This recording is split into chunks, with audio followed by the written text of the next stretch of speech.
Alright, we're continuing on with our cinematic sequence, and technically at this point, our matinee cinematic work is done. We've already animated our robot, we've animated our camera, we've worked on our lighting, our materials, all of this has been animated. Everything else we're going to do is going to be some Kismet work in the background to make this cinematic sequence fit more cleanly with our gameplay. So for starters, what we're going to do is take our little spawned robot and run him into the room where the player is now sitting. So you're going to watch the movie, the robot's going to do his throat slit, of course then we hide out the skeletal mesh robot and swap it out for an AI bot, but we need to get the bot into the room. Now, if you have ever done any work with bots and AI inside of Unreal in the past, your very first thought may be to drop down some path nodes and allow those to guide the robot to the player's position. Here's the problem with that. This level has a couple of things. One, it has a rocket launcher located up here, and it has a vehicle located over here. And giving our robot that much freedom, as soon as we set up some paths, the first thing he's going to try to do is just run for this vehicle, which is a little anticlimactic, and it means if we come around the corner, he's going to try to pelt us with scorpion fire. If we disable this, and disabling the vehicle is very easy, just simply double-click it, and if we come under UT Vehicle Factory, you'll see the disabled checkbox. Just make sure that that's on, and then nobody can use the vehicle, which is fine in confines this small. Now, if we were to set up some path nodes to guide the robot in this far, as soon as he detected that he could find a way to get up here, he would ignore the player entirely, and he would just run up here and get the rocket launcher. I don't want that to happen.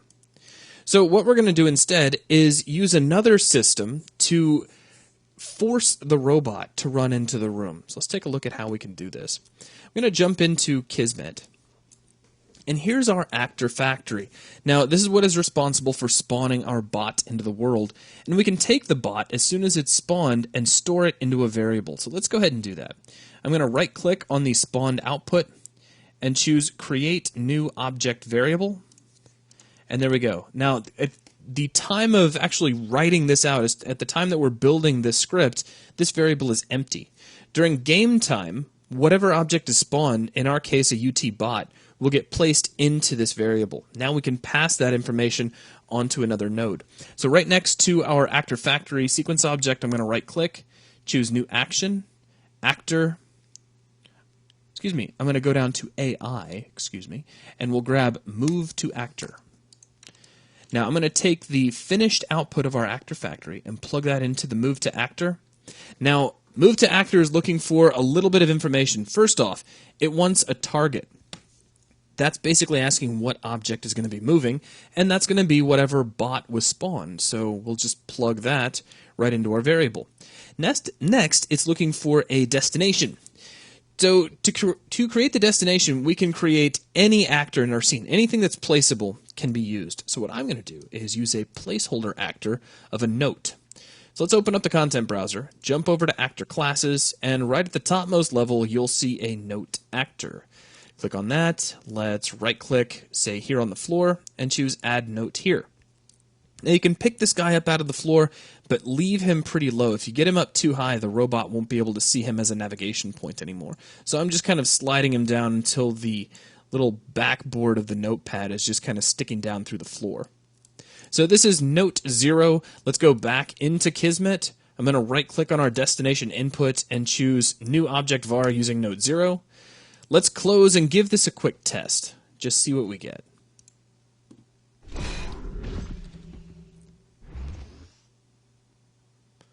Unit in position.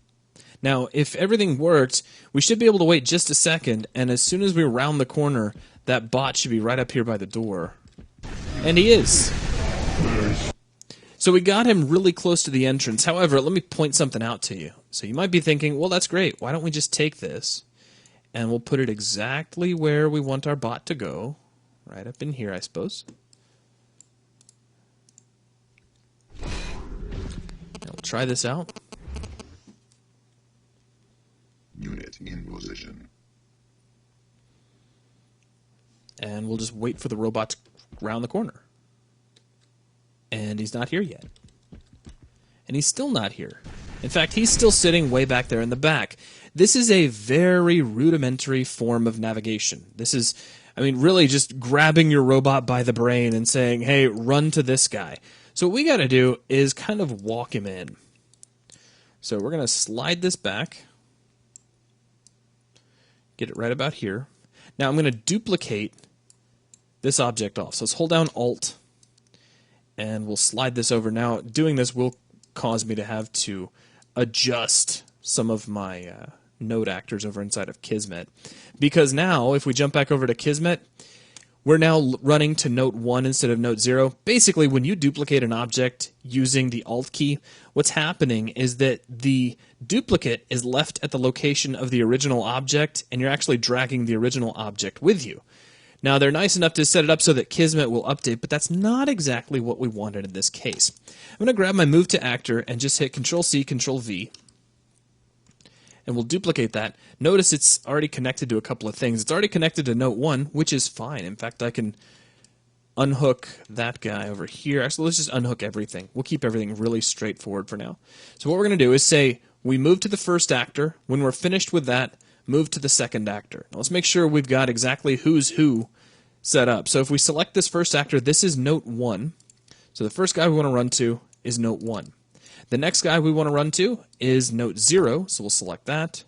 Jump back over to Kismet, right-click on Destination, and there we go. So now we're running to Note 1, then to Note 0. Now we can just take the target, plug it in right over here, and we should be good to go. Now, let's try this out.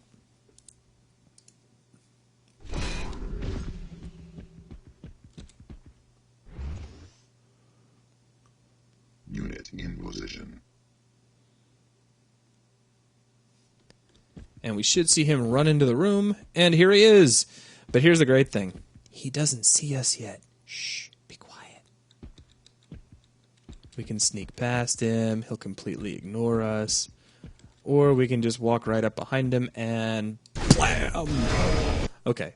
So he's kind of dumb in that unless he sees you, he's not going to attack. Well, we can fix that too. If we jump into Kismet, see, like, the hard part's done. We've got him into the room. Let's go into Kismet, though, and take a look. Our Move to Actor sequence objects have a look at input. So we can actually tell the robot to look at something, or in this case, somebody. Let's grab our player 0 variable that we actually had connected up here to our cinematic mode. I'm going to hit Control-C, fly over here to the Move to Actor, and hit Control-V, and we'll connect that in like so. Now let's try this out. So right-click, play from here.